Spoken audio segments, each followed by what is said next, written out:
Okay, also today, which is May 11th, 2023, we'll talk about this very interesting Italian architect, Leonardo Savioli.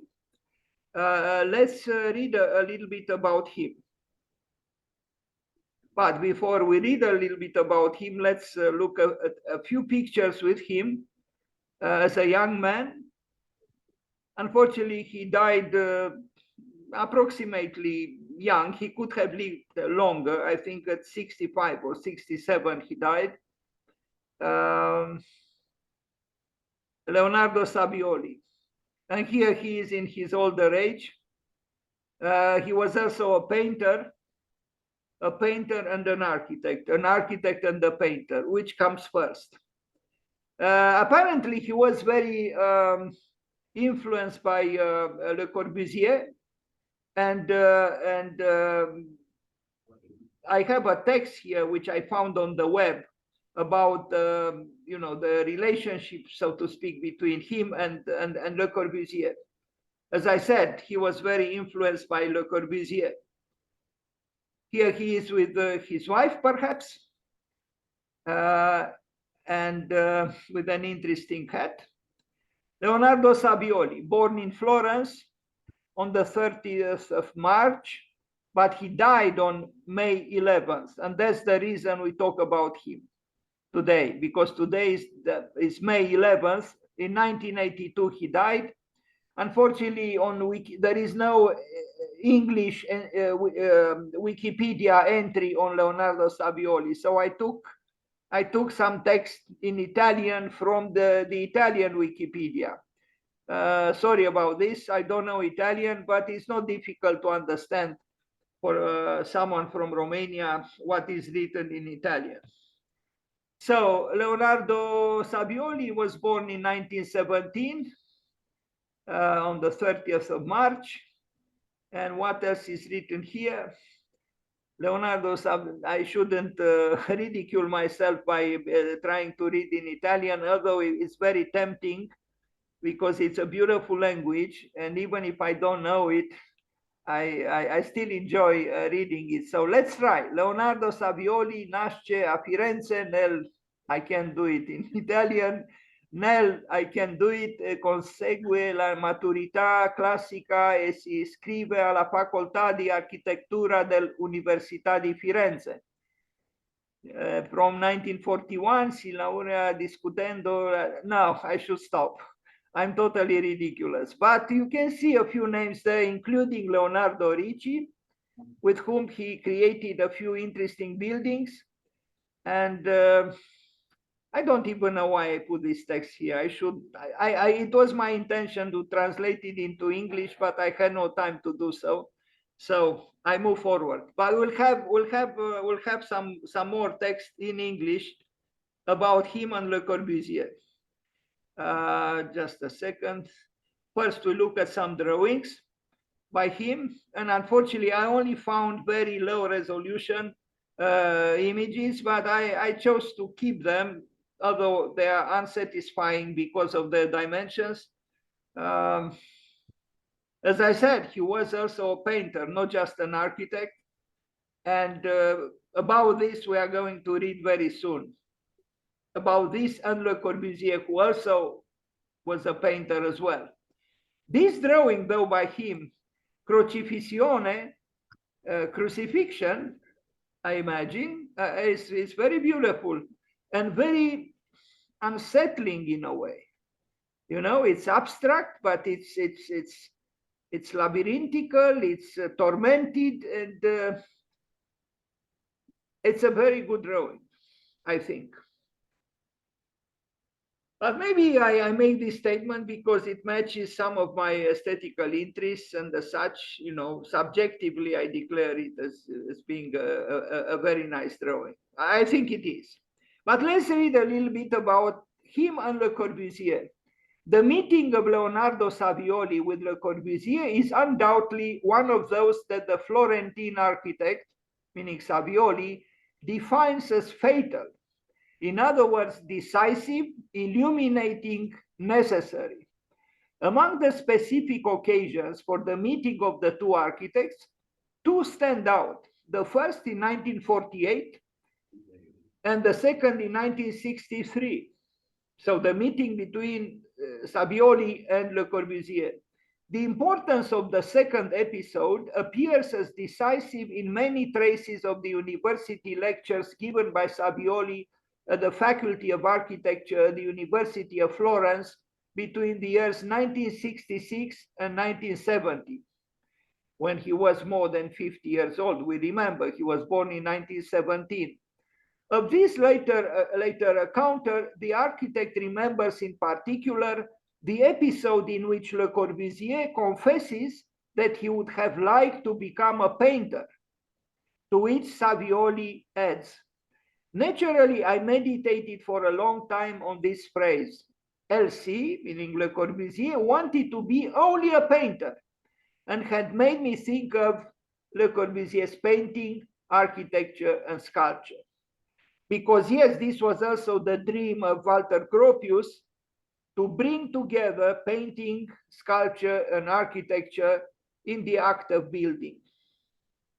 The words on Le Corbusier that Leonardo Savioli addressed to his students when he gave lectures, read today, offer a double interpretation. The text was written by someone. Savioli speaks of Le Corbusier, but indirectly talks about himself. These are the lectures given by an architect who is also an active painter, who was, and who, in analyzing the works of an undisputed master, carries out a sort of indirect apology of his own work. The point of view of Saviola on Le Corbusier is therefore biased and directed towards a critical interpretation that is triggered by the need to find confirmation of his own work. Savioli focuses the attention of his students on the relationship of osmosis between painting and architecture that took place in the master, meaning Le Corbusier, and yet is indirectly speaking of that same relationship of osmosis between painting and architecture, which takes place on a daily basis in his own work through the practice of drawing. It is not only the structure that underlies all the arts, it is also what unites them. For Savioli, drawing is much more. It is projection. It is the ever-operating necessity to design. It is the connecting tissue of existence itself and reflects its transformations. Thus, the lectures on Le Corbusier gravitate essentially around the same thematic nucleus that constitutes the essence of the work of Savioli. The possibility of a fertile relationship between the arts, not in the historicized time of historical artistic criticism, but in contemporary culture itself, in the time in which, to quote, a painting is always less of a painting, and the building is always less of a building. This is an intriguing ending of this text. Maybe we should talk about this at the end of the presentation. This is the website that I took this text from. And let's look at some of his built work. A market, Pescia, 1948, 1951. So immediately after the war, together with the other Leonardo, not Leonardo da Vinci, but Leonardo Ricci. And it's a brilliant structure here that is floating very elegantly and yet stable. It's a fine work by Savioli and Ricci.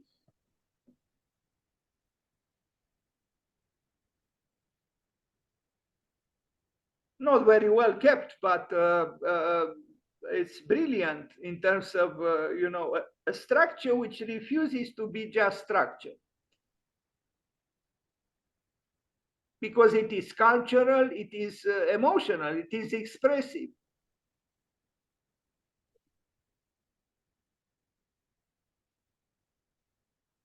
And here it is, used by vendors.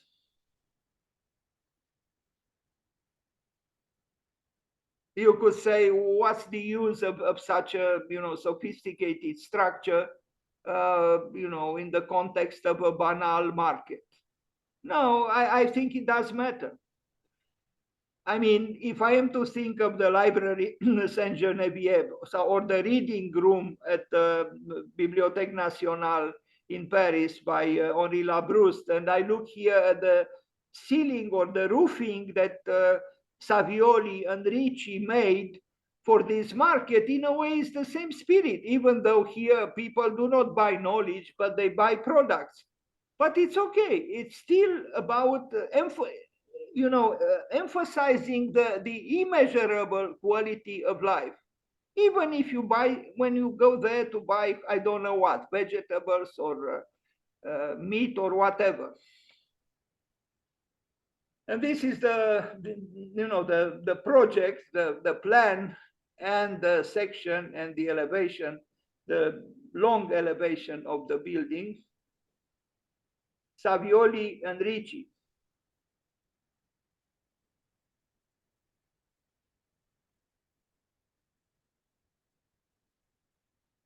And the beautiful blue sky with some clouds of Tuscany. Mercati dei Fiori a Pescia. Now his own house, Casa Savioli, in the proximity of Firenze, from Florence, 1950, 1952, a very modest, well, a modest house.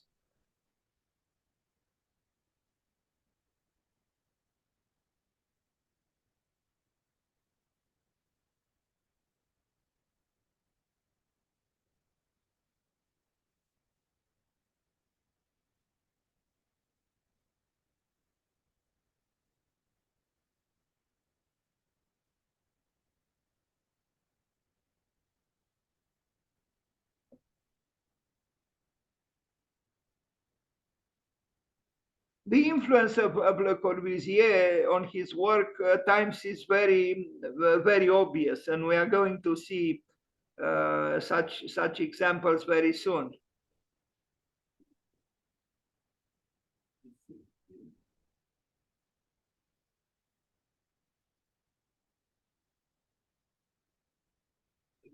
This must be the room of an architect, no? Well, yes, an architect also paints or painted.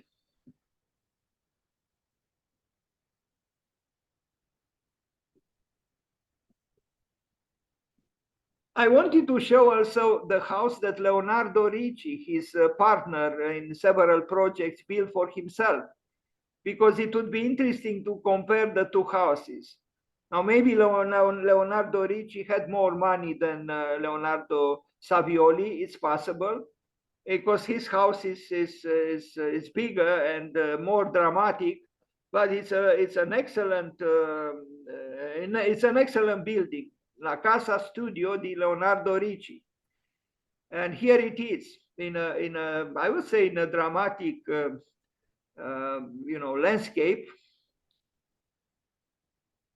And I like very much what I see here, a stone wall, and then we see, rather unusual windows, with these verticals, and an artwork here, and, some kind of a brise-soleil system in concrete and exposed concrete. Both architects worked within what is called the new brutalism. But here you see everything infused with the culture, with the spirit, with the sensitivity of Florence and Tuscany. It would be difficult to imagine this building, let's say, in the United States or Australia. It is in Italy. It is in the proximity of Florence, or if not in Florence, actually, I should read. When Fiesole, I guess it's maybe a suburb of Florence. Excellent building by Leonardo Ricci.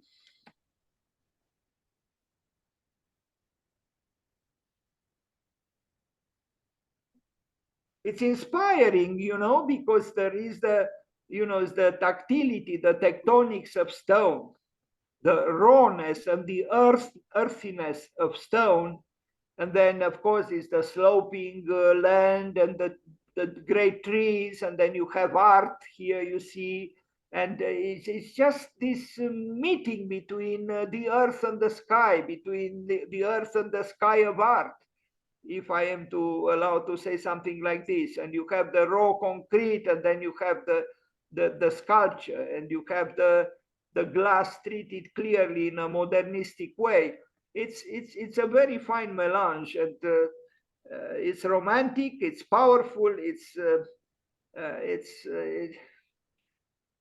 a building that encourages you to hope that it's possible to somehow create an harmony between man and nature, between culture and nature.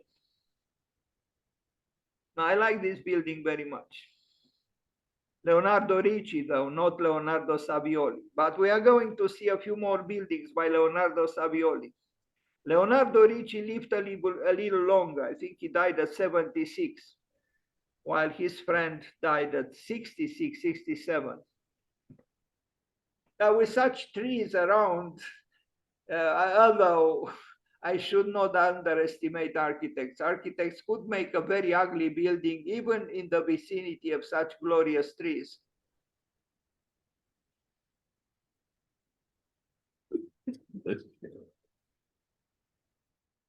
Villa Torelli from 1954 in Florence.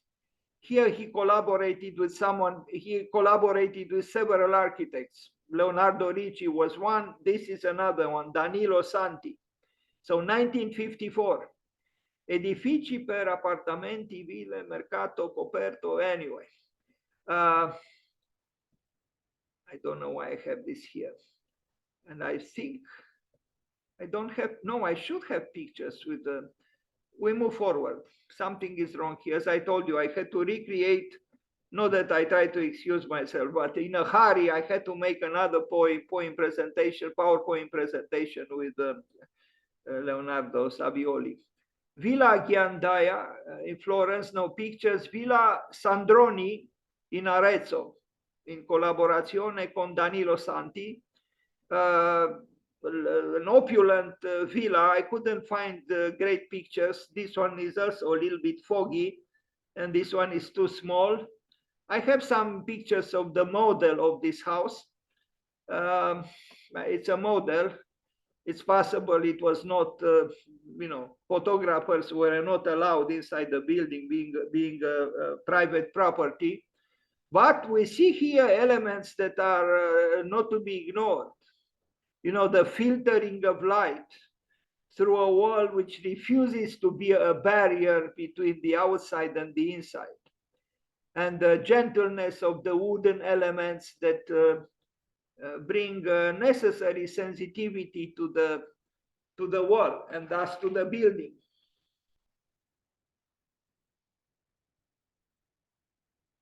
And there is complexity here, no? It's not a simplistic architecture.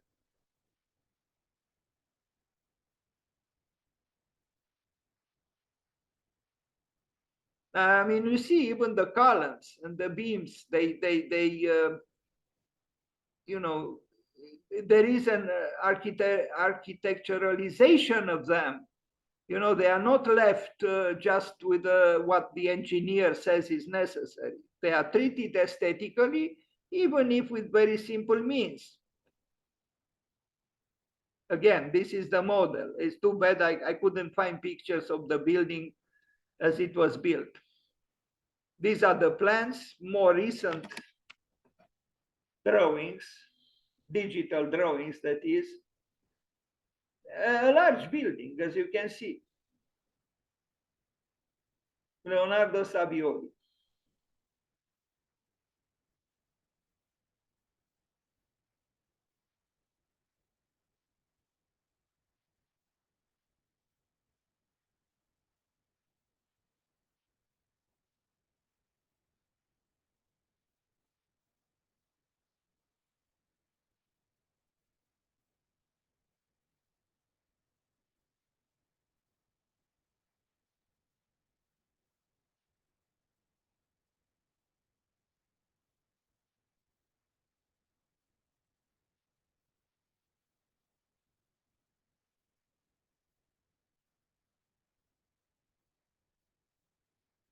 Anyway, in the absence of the natural landscape, these drawings are abstract and devoided of something, maybe devoided of life. And being digital drawings, maybe particularly so, maybe. Another villa, yes, Villa Taddei, San Domenico a Firenze, again with Danilo Santi and another architect S. Fabri, 1964. And this is a dramatic villa, clearly inspired by Le Corbusier.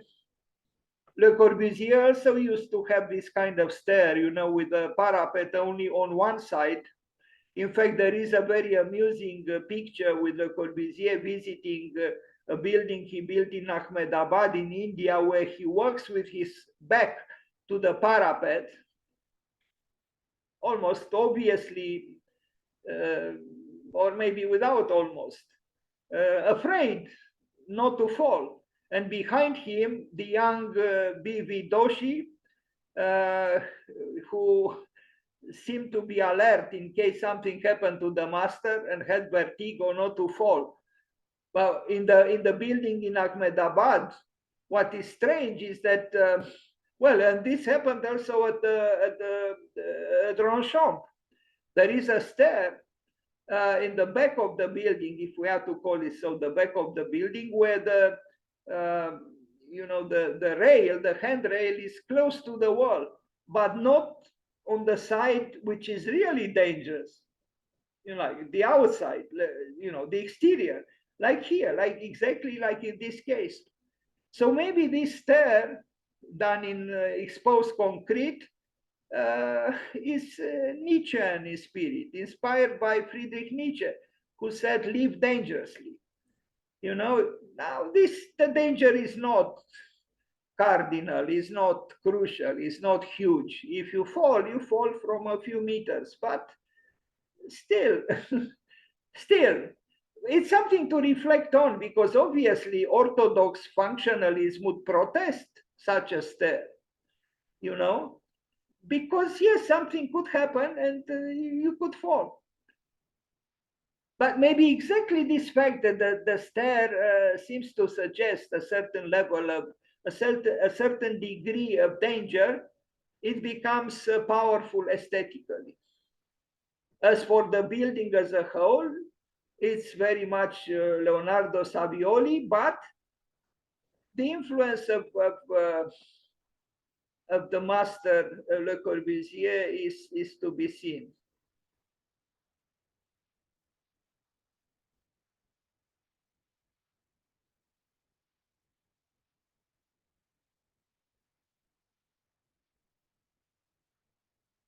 Maybe you know, Frank Lloyd Wright was not highly seduced by concrete. He called concrete a conglomerate and didn't use it very often. He did use it, but in his particular way, like in the 4 textile houses he built in California.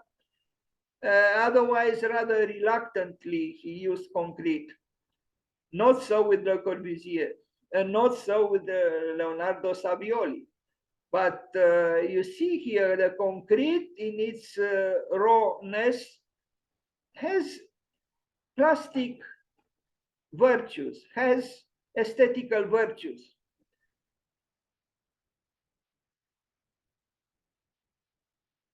Leonardo Savioli. An eclectic, you know, assemblage of furnitures here. Probably not chosen by him. Sorry about the resolution of this picture. And actually, I have all the all the project is here. A little bit hard to see, but it's still an opulent, a big villa that Savioli again built.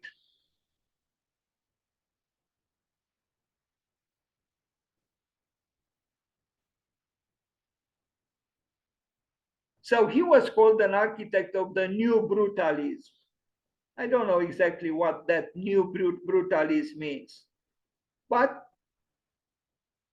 I guess we could approximate that yes, his work has some elements of what was called brutalism. although I think he, being also a painter and an artist, he softened brutalism with elements of aesthetical grace. And we saw, for example, in this picture here, you know, I mean, look, there are certain complexities, even the way he treated the glass, uh, that soften, you know, the what could be raw in an exposed concrete.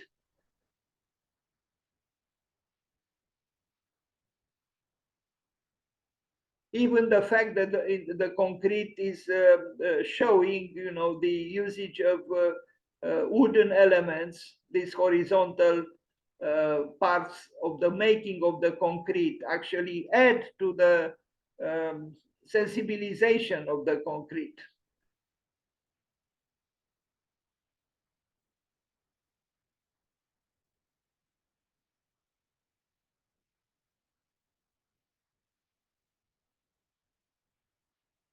Leonardo Savioli.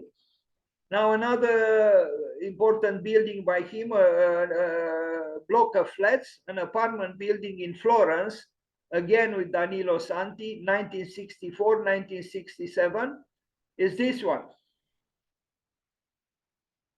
Not bad. We have to confess. Not bad.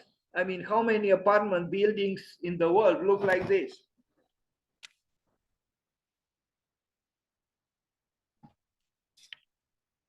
And I would say here that a very important role is played by the windows. You know, these small windows that he plays with in a very, you know, ludic way. And I mean, how else could you play? And you know, the shutters of the windows, and you know, with wooden elements, and the fact is there is a variety of windows, but this is trying to describe something which is essentially subtle and immeasurable in the creative process. The truth is, it's a building that is unique and sculptural, and you know, it has individuality. And this is not easy in Florence. An architect from Florence told me many years ago that it's very, very difficult to produce a modern architecture in Florence because of its magnificent, you know, Renaissance culture. And, you know, in a city like Florence, to bring the new in a convincing way is not easy at all. But let's not forget, and actually I didn't mention, Savioli studied architecture with Giovanni Michelucci, who himself built interesting things in Florence and near Florence, like the church of the highway. That's how it is called. If you visit Florence and you try to go, let's say, by bus from Florence to Mantua, you'll pass by an incredible cathedral or church that was built by Giovanni Michelucci, also with a lot of exposed concrete. Giovanni Michelucci was a great Italian architect, was the professor with whom Leonardo Savioli studied. And, you know, again, studying with such a master like Michelucci, besides the influence of Le Corbusier, gave Leonardo Savioli the courage to be creative and modern in a city with such a history, cultural history like Florence. Bravo to him. I mean, you see the buildings on the left and on the right, and then all of a sudden, this building by Savioli.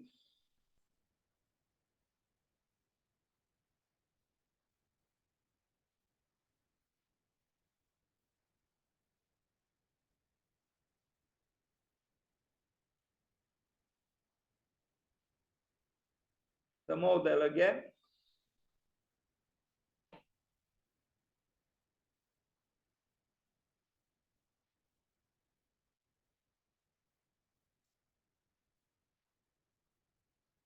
Who said that architecture is not an art? But if it was an art, if it was not an art, you know, first of all, architecture would not be present in all histories of art. And second, you know, by the way of Leonardo Savioli, he could not have done what he did. There is artistry here. What else is there if not artistry in manipulating, you know, the functions and the forms in this way, and to create a building which is, you know, impressive, which is interesting, enticing, exciting, convincing aesthetically, and standing and, you know, ready to be used. It is about being, as Walter Gropius would say, exalted. Because again, in his manifesto for the Bauhaus founding, Gropius said that the only difference between an artist and a craftsman is that the artist is an exalted craftsman. And it is this exaltation that made Savioli play with the windows in this way and create a sculpture which is inhabited, but which is more than a sculpture, because it's a building, it's an architecture. But it's an architecture which also assumes sensitivity and aesthetics, and thus art. Why did he do the roofing like this? He could have done it flat, no? It was more expensive like this. But, you know, not just ladies, but men too, including himself, sported, you know, certain hats. You know, a hat needs a hat sometimes, and not just because of the rain or the snow. A building too needs a coiffure and a hat sometimes. Here we see a special hat for this building. Yes, it was more expensive than a flat terrace with or without jardin.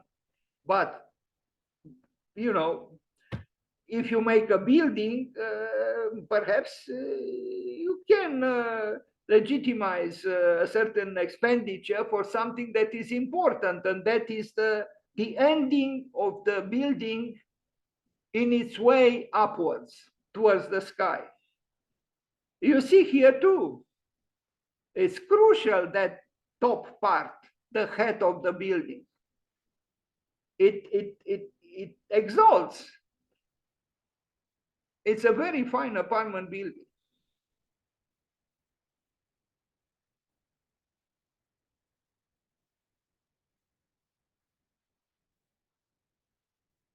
And it needed an artist to do this. That is an exalted craftsman, not just a craftsman. Remember Paul Valéry, to make the stones sing. And this building, in my opinion, does sing.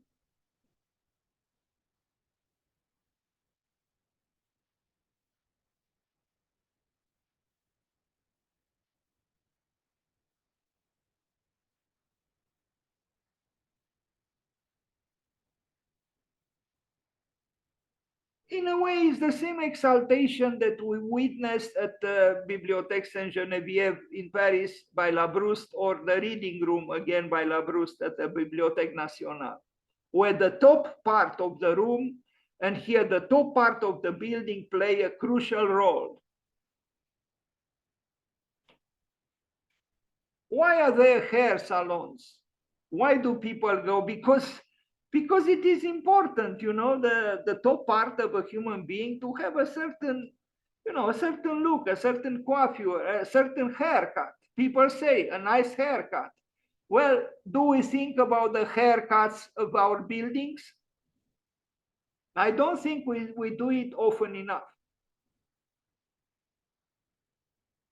What if we say at one point, passing by on the street, and say, hey, here is a building with a beautiful haircut, or with a beautiful coiffure, or with a beautiful hat. The playfulness of the windows. Some large, some small, all delicious. It's a symphonic work, and this is the plan.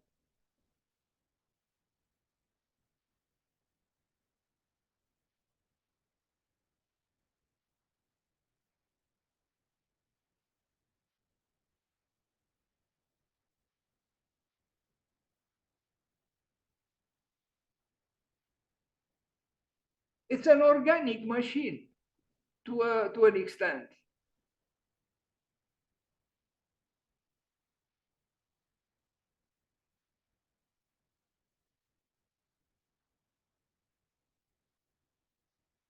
I mean, look, just playing with the openings in the wall with the windows, he creates an architectural event right here. It's one unit, but look at the differentiation between the windows.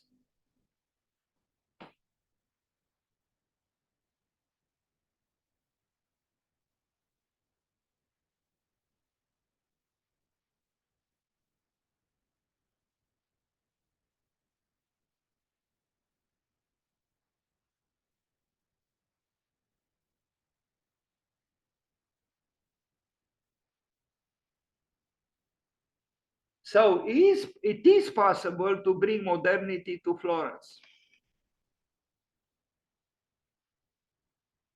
without insulting in any way the glorious past. In fact, adding to it. In other words, what Savioli did here, he whispered to the great Renaissance culture of this city, we can do equally well. And he did, in the present, in modernity. Another interesting building, Villa Bayonne, San Gaggio in Florence, 1965-1972. Here, maybe the influence of Le Corbusier is even more apparent. I always had in my mind when I looked at pictures of this building, Ronchamp. This is the long facade. It's again and again, he considers very emphatically the top part of the building, the roof. And the roof is emphatic. But maybe it is supposed to be emphatic. Let's think of Chambord, where the incredible, absolutely incredible mini Manhattan on top of the chateau makes it, ravishing. I was there. I know what I'm saying. The chimneys, of Chambord are, giving one wings. And here we see again the top part of the building playing a dramatic role, a sculptural role. How is it called, this building? Villa Bayonne. Villa Bayonne, 1965-1972. The strict functionalists would protest, would say it's a loss of money, it's a loss of materials, it's a loss of patience and time and whatever. No, if you do a building, you try to do it architecture. You try to be a Neopalinos. And if you are not a Neopalinos, you are not an architect.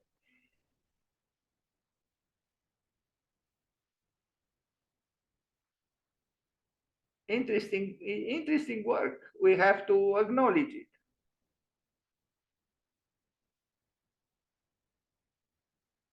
I wonder at what Andrea Palladio would have said about it, because it is so different from the buildings by Palladio. But is it? Maybe in a certain way it is not. I wonder what someone who enters this building through here feels.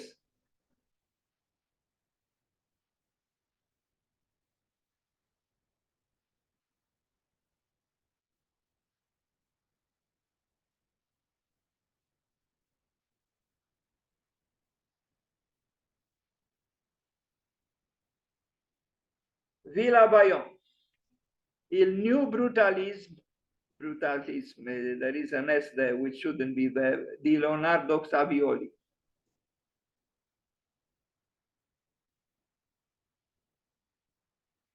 A bridge in Florence, 1967, rather elegant in its almost minimalist simplicity.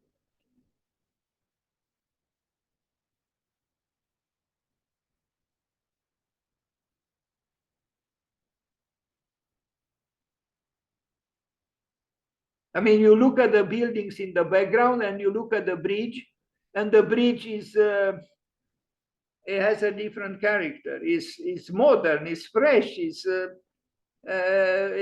good even for our time, while the buildings in the background are dated.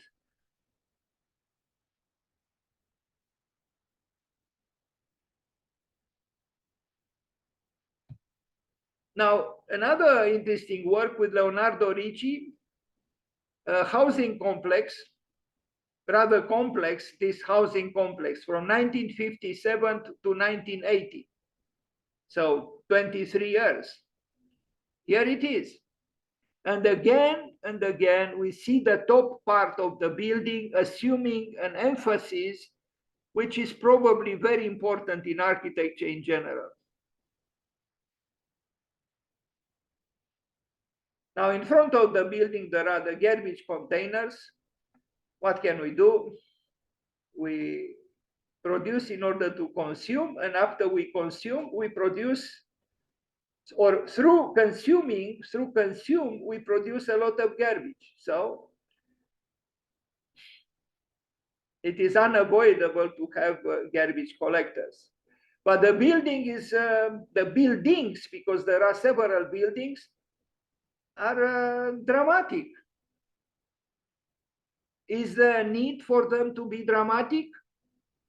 Well, again, if you want to be an Eupalinos or an architect, it is probably a good thing to assume a certain drama, you know, formal drama, sculptural drama. I like to imagine that someone who lives in this building, you know, has a certain pride because of living in a building that is not like all the others. It has its own personality. It has character.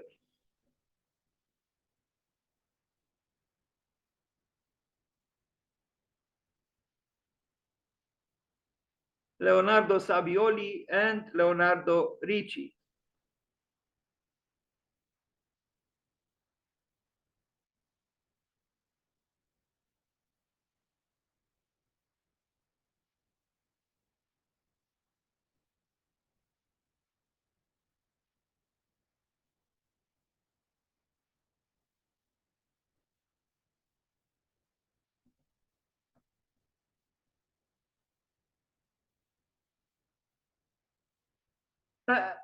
This building could have been very, very common, very pedestrian, and is not exactly because of the subjectivity and the capriciousness of certain architectural elements that Leonardo Savioli and Leonardo Ricci indulge themselves in. If this part, which seems to be useless in terms of strict functionalism, was absent, the building would have been much more banal. And then if we cut these extensions of this corridor or balcony, is probably a corridor for access in apartments, it would have been even more banal, and so on. If we eliminate the unnecessary elements, we actually lose. So it's very possible that John Ruskin was correct. The most beautiful things in life and in nature are those that are the most useless, like the tail of the peacock and the lily. Here also, the elements that add to architecture and in fact transform the building into architecture are the most useless. But beauty is not useless. Sculpturalness is not useless.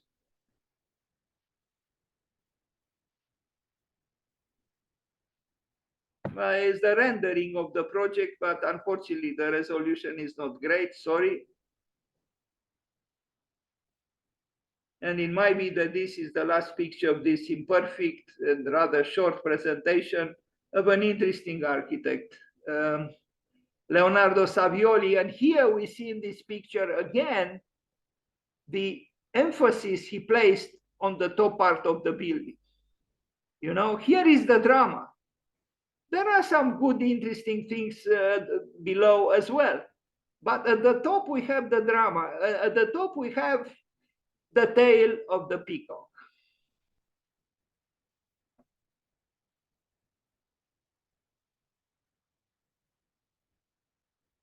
It was not the last picture, but we are getting closer.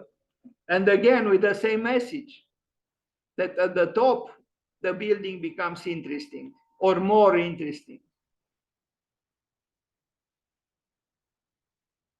The haircut of the building, the coiffure of the building.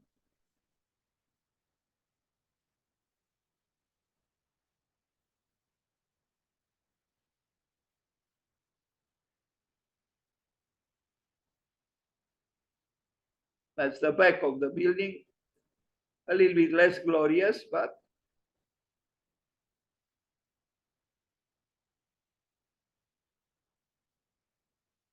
now look at this balcony here. Did it need to be so emphatic, to be so, moving outwards, so dramatic? In terms of a strict functionalism, it didn't need it. But in terms of architectonic expression, it did need it. Because through this individual solitary balcony is expressed probably the longing, the aspiration of all the building in this building and other buildings and maybe the city itself. It's a symbol of wanting to aspire towards the immeasurable. If I am to sound maybe a little too dramatic or too, rhetorical, but how else to express, the dimensions of this balcony and the architectonic, the architectonic configuration. And it's the same thing with what happens at the top. So again and again, it's very possible that John Ruskin was correct. The most beautiful things in life and in nature are those that are the most useless.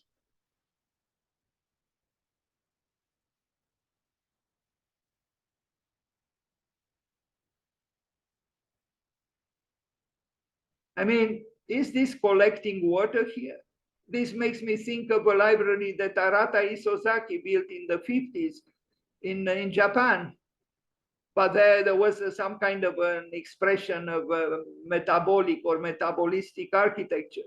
Here, I don't know exactly what the function of this, tunnel is.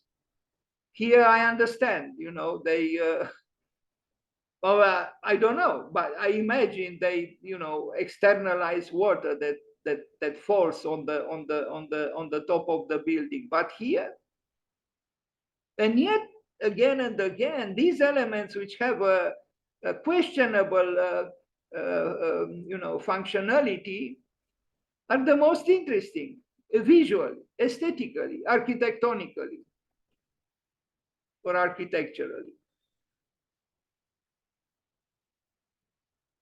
Thank you.